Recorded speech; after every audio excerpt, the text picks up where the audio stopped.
Halo guys, kembali lagi dengan saya Kalimasada dari Akademi Kripto. Di video kali ini kita akan membahas mengenai analisa teknikal untuk pemula. Jadi sebelum video ini dimulai, saya ingin ungkapin ke teman-teman bahwa nothing I say is financial advice. Video ini hanyalah bentuk analisa internal yang kita lakukan. Teman-teman juga harus memahami bahwa cryptocurrency merupakan aset dengan risiko yang sangat tinggi. Sehingga teman-teman harus sangat berhati-hati ketika melakukan transaksi kripto apapun. Nah, di sini banyak sekali request mengenai bikin dong caranya menganalisa teknikal untuk pemula. Di sini saya akan menjelaskan cara teman-teman untuk melakukan analisa teknikal sangat pemula, yang mana ini levelnya kita kasih ke member Akademi Kripto.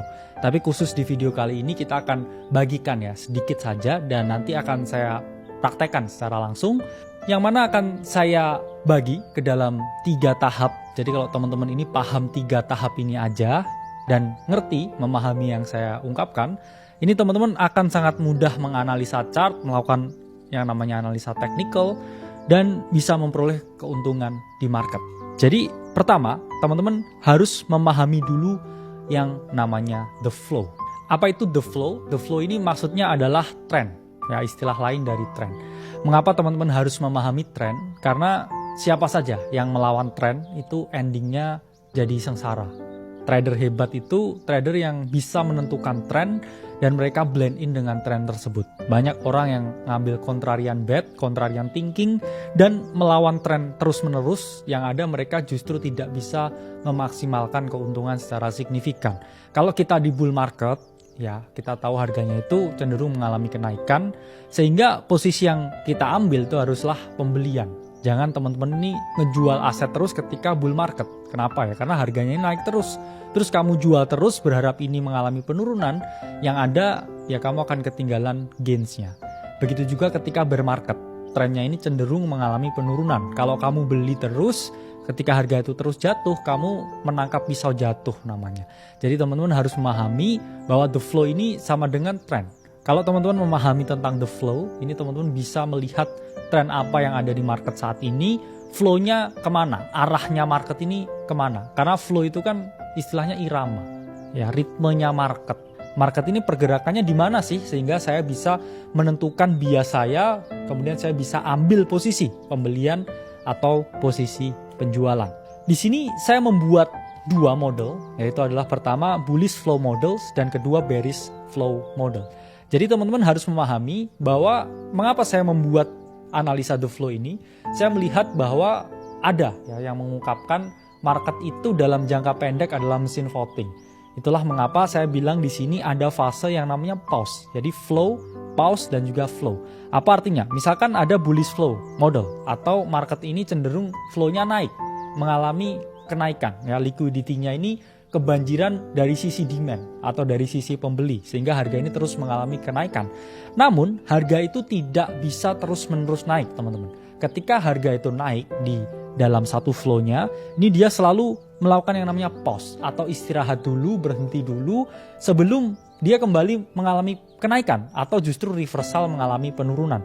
Jadi fase pause di sini saya bilang itu adalah fase voting. Misalkan harga ini udah naik nih dari 10 ke 20. Di sini mereka ini voting, pembeli dan penjual ini voting. Apakah harganya ini kita lanjutkan lagi nih dari 20 ke 30, atau dari 20 ini kita balikin lagi ke 10. Nah, fase pause ini saya sebut sebagai fase voting. Di mana di fase pause ini kita bisa menentukan posisinya. Apakah kita ikut jualan atau kita beli lagi dan kita dapat the next flow-nya atau flow kenaikan bullishnya ini lagi. Begitu juga dengan bearish flow model. Di sini teman-teman harus memahami bahwa flow model yang bearish itu adalah keadaan ketika liquidity itu dibanjiri oleh para penjual. Jadi teman-teman juga harus paham, harga itu bisa turun bukan hanya karena kekurangan pembeli saja, tapi penjual yang jumlahnya jauh lebih banyak daripada pembeli. Sehingga ketika market ini dibanjiri oleh penjual atau seller, harga ini mau nggak mau terus mengalami penurunan. Jadi kita nggak bisa expect harga ini naik terus ya teman-teman, karena selalu ada reversal dari bullish flow model ke bearish flow model. Ini pun juga sama. Misalkan harga ini dari 100, dia turun ke 50. Kemudian di sini harga ini, market ini mengalami yang namanya pause. Mereka ini masih menentukan nih, kira-kira saya lanjut turun lagi atau saya balik arah naik nih. Nah, nanti akan saya jelaskan dalam fase pause atau ketika market ini voting, ini kita gimana nih bisa melihat apakah ini ada kecenderungan untuk melanjutkan bearish flow modelnya, bullish flow modelnya, atau ada yang namanya reversal. Nah, ini langsung aja tanpa berlama-lama kita juga praktik juga. Kita lihat ya gimana bullish flow model dan juga bearish flow model. Ini yang paling mudah, kita lihat chart dari Bitcoin USDT di weekly chartnya. Dimana kalau kita bisa melihat di sini kecenderungan utamanya ya ini adalah kenaikan. Karena kalau kita tarik aja ya garis lurus dari bawah ke atas, ya ini kita bisa melihat satu hal bahwa harga cenderung naik. Di titik bawahnya kita lihat Bitcoin di sekitar 15.500 di 2022 dan saat ini per 2025 ini harga ini sudah ada di sekitar 82.000. Artinya harga ini mengalami kenaikan. Jadi kita bisa melihat di sini ada bullish flow model. Kalau kita lihat ya, market ini juga sama, teman-teman. Di sini dia mengalami kenaikan nih ya, ini kenaikan. Nah, kemudian setelah dia mengalami kenaikan, dia di sini pause dulu ya. Pause ini apa? Artinya dia tidak melakukan apa-apa ya setelah dia mengalami kenaikan. Di sini pause ya, ini flow ya. Terus ini pause lagi di sini. Dia diem, oke? Kemudian dia melanjutkan lagi yang namanya kenaikan lagi ya, flow lagi. Nah, terus kemudian di sini ya dia pause lagi ya atau voting dulu. Marketnya ini kira-kira mau dibawa naik lagi atau enggak ya. Jadi sesimpel itu ya. Kalau kita melihatnya di sini dia flowing lagi nih. Oke. Nah, di sini dia juga pause lagi. Nah, di sini pun kita juga bisa melihat ya flow lagi dan sekarang ya. Ini market lagi pause atau voting lagi nih. Kira-kira harga ini mau ditarik turun ke bawah atau Bitcoin akan melanjutkan lagi flow-nya untuk sisa cycle ini hingga sampai 120.000 atau lebih ya. Jadi teman-teman ini bisa kelihatan ya bahwa selalu ada yang namanya flow, pause, flow, pause, flow, pause, flow, pause, dan possible flow lagi. Kalau trennya nggak berbalik arah. Begitupun juga sama ya teman-teman. Kalau lihat keadaan ketika bearish ya, di sini pun juga flow ya, di sini pause ya, dia flow lagi, di sini pause lagi ya, kemudian flow lagi. Baru dia mengalami yang namanya reversal. Jadi teman-teman harus memahami bahwa saya hanya melihat dua tren. Ya, jadi saya seorang penganut Do teori ya atau aliran technical analysis klasik. Saya tidak mau terjebak di dalam no trend atau keadaan sideways. Saya cenderung membatasi trade saya ketika keadaan itu sideways dan saya melihat the bigger trendnya ini kemana. Jadi itu adalah penerapan ya teman-teman tentang bullish flow model ya, jadi istilahnya selalu naik, turun, naik, turun, naik. Dan keadaan ya ketika harga ini masih dalam fase turun ya atau dia nggak rally, itu saya bilang sebagai fase pause, di mana market di sini melakukan yang namanya voting sebelum dia kembali mengalami kenaikan. Jadi disinilah ya kesempatan teman-teman kalau mau memposisikan diri ya gitu ketika harga ini sedang pause, harga ini nggak naik. Kenapa? Karena kalau teman-teman ini chase the pump dan melakukan pembelian nih di sini ketika harga itu bergerak, ada potensi teman-teman harga ini mengalami yang namanya koreksi.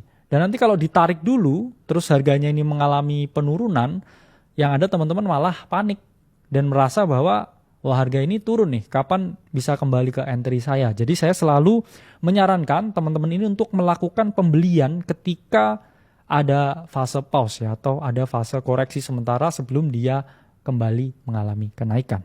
Nah, selanjutnya saya akan menjelaskan bahwa di fase pause atau ketika harga ini berhenti dan ada ya quotes on quotes mesin voting. Kira-kira harga ini mau dinaikkan atau diturunkan. Di sini selalu ada fase di mana kita sebutnya sebagai area manipulasi. Atau para market maker, para smart money ini biasanya menjebak para penganut technical analysis yang masih konvensional.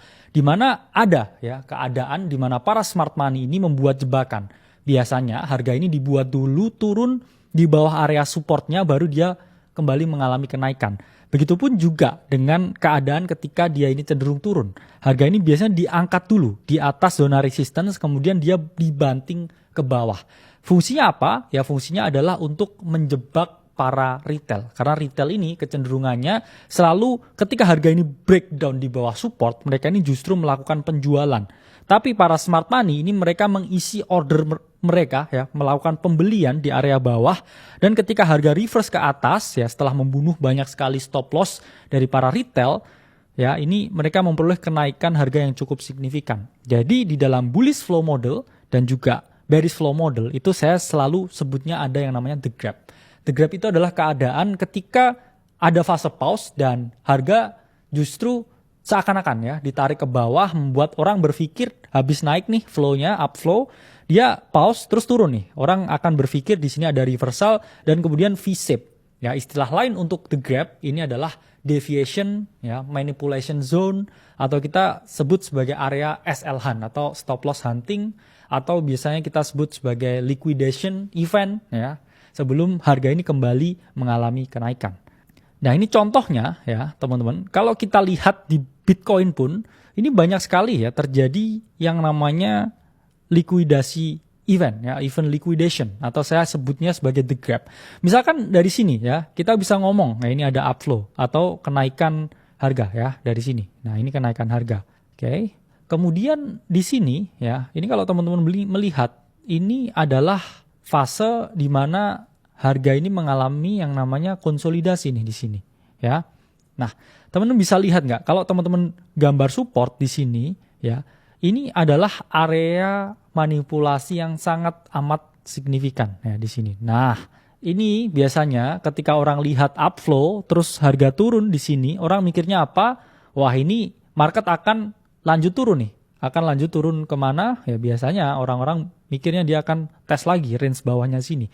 Namun apa yang terjadi ya dengan the gap? Harga justru mengalami yang namanya V-shape recovery. Dia V-shape kembali ke area utama ya, return to origin, dan boom, mengalami kenaikan. Begitupun kalau kita bahas ya, banyak sekali ya potensi the gap ini. Di sini pun juga sama ya. Ini juga keadaan di mana ada liquidity hunt ya, atau proses hunting liquidity, break below support, dan kemudian dia melakukan V-shaping kembali ke atas. Ini pun juga sama ya. Kalau kita ngomong konsepnya di Bitcoin atau market kripto lain, ini bisa teman-teman terapkan ya, bahkan di altcoin juga. Ini juga keadaan di mana ada yang namanya the gap atau manipulasi. Orang kalau lihat ya weekly chartnya di sini ya, ini pasti mikir it's over ya. Namun kemudian harga ini mengalami V-shape ya, kembali naik ke atas. Ini pun juga sama ya, di dalam range ini ya, ini pun juga ada stop hunt yang sangat, saya bilang ya, manipulatif ya di sini. Orang akan berpikir harga ini turun, jatuh ke bawah ya, tapi dia malah V-shaping rally ke atas. Jadi teman-teman harus paham ya, di market kripto itu selalu banyak manipulasi, sehingga teman-teman juga harus berhati-hati ya untuk menentukan posisi. Jangan sampai teman-teman ini jadi bottom seller atau mereka justru short position di sini. Mikirnya ini breakdown dan Bitcoin drop ya ke bawah 40.000, tapi malah V-shaping ya, liquidity rendah. Orang-orang yang pasang long di sini stop loss-nya ke likuidasi dulu dan harga itu kembali mengalami kenaikan yang signifikan. Teman-teman udah memahami mengenai the flow, selanjutnya saya akan ajari mengenai the pattern. Saya bilangnya the pattern ini adalah suatu alat untuk konfirmasi. Saya tadi udah jelasin, ada upflow, ada downflow ya, atau keadaan naik, keadaan turun. Nah, ketika fase pause atau fase voting di market, nah di situ biasanya kita bisa melihat pattern tertentu atau pola-pola yang ada untuk mengkonfirmasi apakah ini lanjut naik atau ini justru mengalami penurunan. Ada beberapa ya pattern yang saya sukai. Pertama tadi yang udah saya jelasin ya, mengenai the gap. Di mana the gap ini bisa terlihat dalam keadaan yang bullish atau bearish. Kadangkala ya harga ini drop di bawah support, kemudian dia kembali lagi return to origin ke area utamanya, dan di sini teman-teman bisa mengambil posisi long on reclaim, atau ketika dia udah break above ya, di sini teman-teman ambil posisi long dan target ya range high-nya.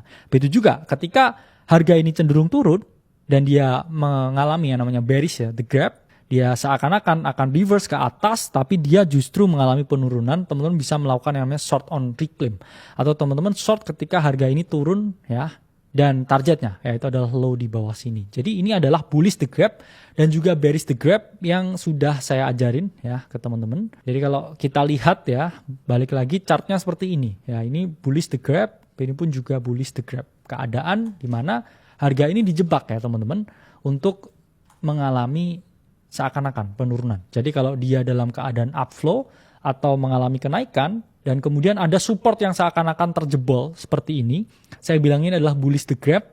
Ini ketika dia harga ya kembali ke range-nya lagi, ini adalah konfirmasi untuk melakukan pembelian sama seperti ini ya. Jadi teman-teman buy ketika harga ini kembali ya ke area originnya di sini ya. Ini adalah kecenderungannya buy. Nah, teman-teman bisa beli nih di sini ya ketika harga ini udah masuk lagi ya ke dalam range-nya. Jadi ini adalah keadaan ya atau skema atau skenario di mana teman-teman long on reclaim. Nah, pattern kedua ya, ini biasanya saya lihat sebagai pattern continuation juga. Itu adalah bullish bouncing ball di mana ada kecenderungan nih di market crypto di mana harga ini karena skema pump and dump itu banyak sekali di market, harga ini biasanya breakout ya, menembus trend line-nya dan kemudian dia slowly decreasing in price and volume. Jadi kemudian setelah harga ini naik, dia mengalami penurunan bertahap sesuai dengan volume yang mengalami penurunan dan ketika harga ya ini retest di wedge-nya, ini teman-teman bisa melakukan pembelian. Begitu juga ya di sini ketika harga broke below, harga ini biasanya slowly ya increase in price and decreasing in volume. Dan di sini teman-teman bisa ambil potensi ya untuk melakukan yang namanya short selling. Karena ini adalah pattern-pattern yang sering sekali ya terjadi di market crypto dan ini adalah cenderungan ya untuk adanya continuation. Selanjutnya ya teman-teman, ini adalah pattern favorit saya yang hampir selalu saya tradingkan ya, terutama ini adalah bullish triangle revival. Apa ini bullish triangle revival? Ini adalah pattern pembalikan arah yang sangat sering terjadi ke berbagai altcoin yang ada di market. Biasanya harga ini mengalami penurunan setelah harga ini melakukan ICO atau setelah listing ya di CEX. Kemudian orang-orang biasanya di sini jual ya airdrop mereka, terus harga boom turun 50%, 60% dan kemudian dia ini sudah jenuh mengalami penurunan. Baru setelah dia jenuh mengalami penurunan ya, dia mulai membentuk nih di sini area support melalui lower wedge-nya dan ini adalah kesempatan kita ya untuk melakukan pembelian sebelum dia mengalami yang namanya big breakout. Nah, ini contoh ya, teman-teman, di mana ini ada koin yang namanya IP atau Story Protocol. Kita juga bikin call khusus untuk member-member Akademi Kripto di dalam. Jadi teman-teman yang mau bergabung ke membership Akademi Kripto bisa langsung bergabung karena kita akan menyediakan ya berbagai trade idea seperti ini dalam 2 sampai 3 kali satu minggu. Bisa lebih juga, tergantung keadaan market. Ini adalah chart dari IP atau Story Protocol, yang mana kalau teman-teman ngomong ya, dia di hari perilisan 13 Februari, dia mengalami penurunan. Cukup dalam penurunannya. Kalau kita lihat dari area atasnya, IP ini mengalami penurunan sampai 55%. Dan ini yang saya sebut sebagai ascending revival. Ya. Setelah harga ini mengalami penurunan, ya, dia kemudian mengalami fase yang namanya proses ya recovery harga, teman-teman. Nah, di sini ini ada kecenderungan teman-teman ini bisa melakukan pembelian ya. Kalau kita lihat di sini ada flat resistance ya. Ini adalah pattern favorit saya ya. Harga ini biasanya ya dikasih turun dulu ya, kemudian dia seperti senyuman ya, senyuman joker kalau kita ngomong. Nah, di sini area bawah ini adalah area di mana kita melakukan yang namanya pembelian ya. Jadi kita buy on the low area sebelum harga ini berpotensi mengalami yang namanya revival ya. Jadi kalau kita ngomong ya ini IP, ini contohnya bullish triangle revival ya. Ini kita melakukan yang namanya pembelian dan kita bisa place ya a long position atau kita ngomongnya posisi pembelian nih ya teman-teman di area bawahnya ya. Terus stop lossnya kita bisa set ya di bawah area low-nya ya.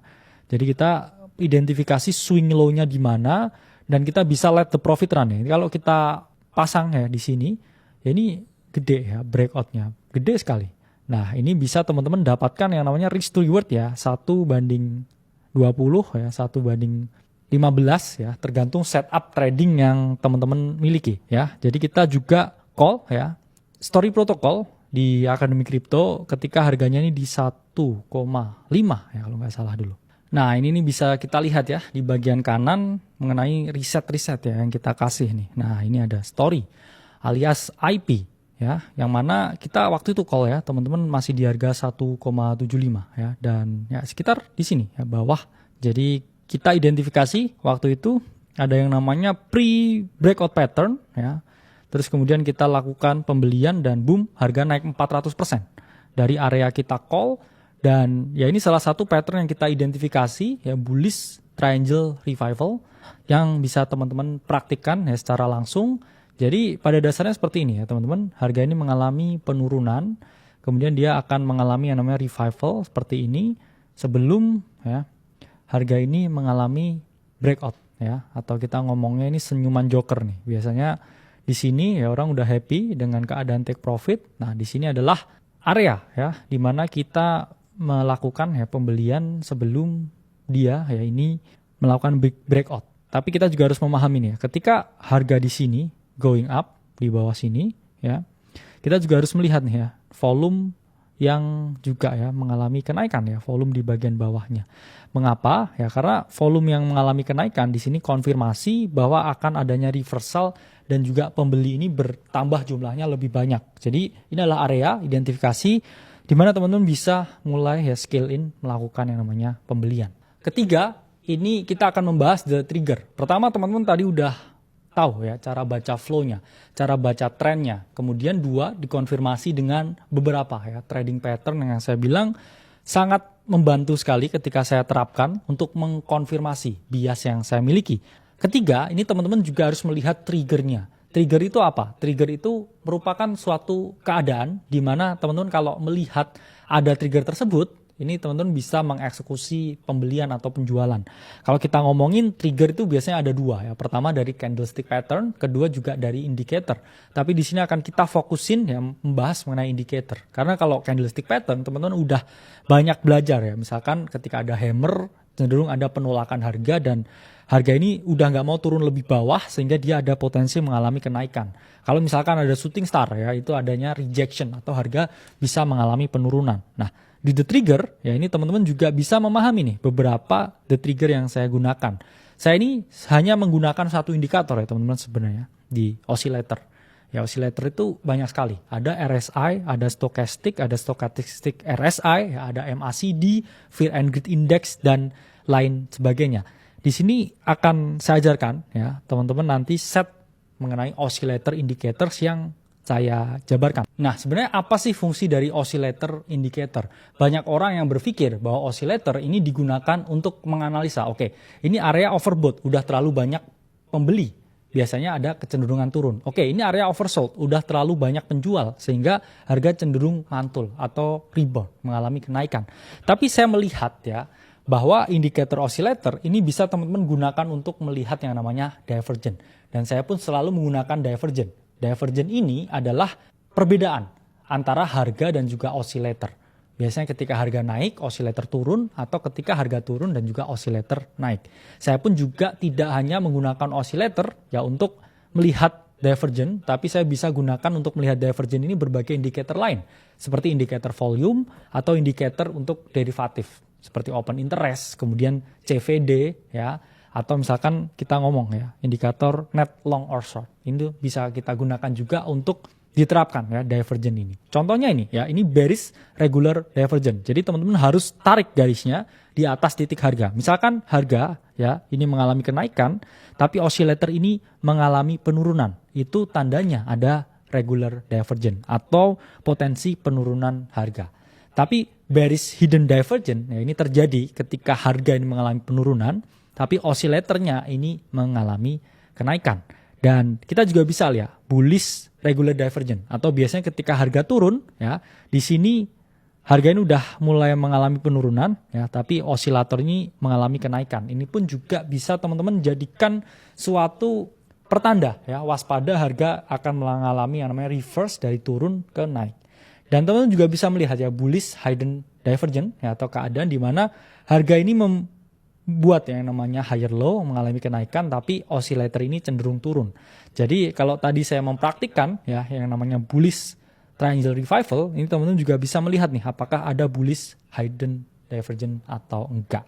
Jadi kalau saya pribadi ini pakai indikator apa ya, saya hanya pakai satu ya teman-teman, simple, yaitu adalah stochastic ya. Ini bisa teman-teman type in di sini ya, dan kita bisa ya setting stokastiknya. Jadi saya juga memiliki ya settingan tertentu di mana di bagian atasnya ya atau presentasi length ya, ini 5, dan di bagian smoothing ini 3, dan di de-smoothing ini 3. Jadi 533 ini adalah settingan stokastik yang saya rasa paling responsif ya dengan keadaan di market kripto yang cukup volatile. Dan ya ada beberapa cara ya saya menggunakan ini. Pertama ya saya lihat juga ya kecenderungan areanya. Misalkan harga di sini nih ya. Oke, di titik ini kita mark secara vertikal di sini. Nah, kita lihat di sini ya. Oscillator atau stokastiknya ini di keadaan yang oversold. Terlalu banyak orang menjual di sini. Dan stokastik itu bukan hanya digunakan ya untuk melihat oversold atau overbought ya, tapi bisa kita gunakan nih untuk melihat apakah ada bullish crossing momentum. Nah, di sini kan momentumnya crossing naik ya. Kita bisa ngomong di sini harga ya, ini crossing naik ke atas sehingga ini ada momentum beli. Dan kalau kita tarik ya di sini harga boom ya dari IP ini cukup mengalami rally ya. Tapi kalau kita ngomong ya ini bukan yang paling optimal ya sebenarnya penggunaannya. Penggunaan yang paling optimal yaitu adalah untuk melihat ya adanya divergent atau enggak. Kalau kita lihat ya penggunaan oscillator ya sebagai divergent, ini kita bisa melihat nih contoh di monthly chartnya Bitcoin ya. Kalau kita lihat di sini harga ya ini cenderung ya di sini kita ngomong naik ya, harga ini mengalami kenaikan. Kalau kita garis ya dari titik atasnya. Tapi kalau kita lihat ya oscillatornya ini malah cenderung turun ya. Harga ini naik ke atas, oscillator ini cenderung turun ke bawah, dan di sini juga dia mengalami yang namanya crossing down. Menunjukkan ya bahwa di sini ada yang namanya bearish regular divergent ya. Kalau kita ngomong ya di sini, oke, seperti yang saya contohkan ya di sini harga price mengalami kenaikan, tapi di oscillator ini dia mengalami penurunan. Dan kalau kita lihat ya Bitcoin pun dari topnya ini udah drop ya sampai 27% lebih, yang mana ini adalah salah satu ya sinyal konfirmasi yang bisa teman-teman lihat. Reversal pun juga sama ya. Teman-teman juga bisa melihat adanya ya potensi reversal kalau teman-teman lihat nih dari keadaan-keadaan ya atau fenomena-fenomena sebelumnya ya. Ini pun juga ya keadaan di mana adanya potensi reversal. Kalau kita ngomong di 2022 ya, di mana ini pun juga bullish regular divergent ya. Harga ini mengalami penurunan. Tapi kalau kita tarik ya ini osilator udah mengalami kenaikan. Sehingga di sini ada potensi reversal. Dan divergent ini bisa teman-teman gunakan ya di semua time frame. Time frame besar seperti weekly, daily, bahkan monthly, atau time frame kecil ya. Kalau kita ngomong seperti H4 ya, H1 dan lain sebagainya ya. Karena ini bullish regular divergent ya, kalau teman-teman lihat ya di sini ya. Harga ini cenderung mengalami penurunan ya, harga turun tapi oscillator mengalami kenaikan. Dan ini suatu analisa ya yang bisa teman-teman terapkan dan harus dilatih terus-menerus. Jadi itu 3 step simple untuk analisa technical crypto secara pemula. Mungkin kesannya ini simple ya, hanya analisa the flow, the pattern, dan juga the trigger. Tapi saya udah lakukan ya analisa ini bertahun-tahun, dan saya pribadi ya menemukan hasilnya dari analisa yang saya lakukan. Jadi saya harap teman-teman juga bisa mengambil pelajaran dan juga beberapa teori dari yang saya sampaikan untuk nanti teman-teman praktikkan sendiri secara langsung. Namun teman-teman juga harus paham nih ya, ketika mempraktikkan itu nggak bisa hanya dalam 1-2 hari. Teman-teman ini paham bahwa ini game yang panjang, ini maraton, ya bukan sprint, dan teman-teman harus terus berlatih melihat chart dan juga melakukan technical analysis untuk bisa memahami nanti lebih jago daripada saya, sehingga teman-teman bisa menavigasi market sendiri dan bisa memperoleh keuntungan secara mandiri. Semoga video ini bermanfaat. Saya Khalil Masada dari Akademi Kripto. Sampai berjumpa di video selanjutnya.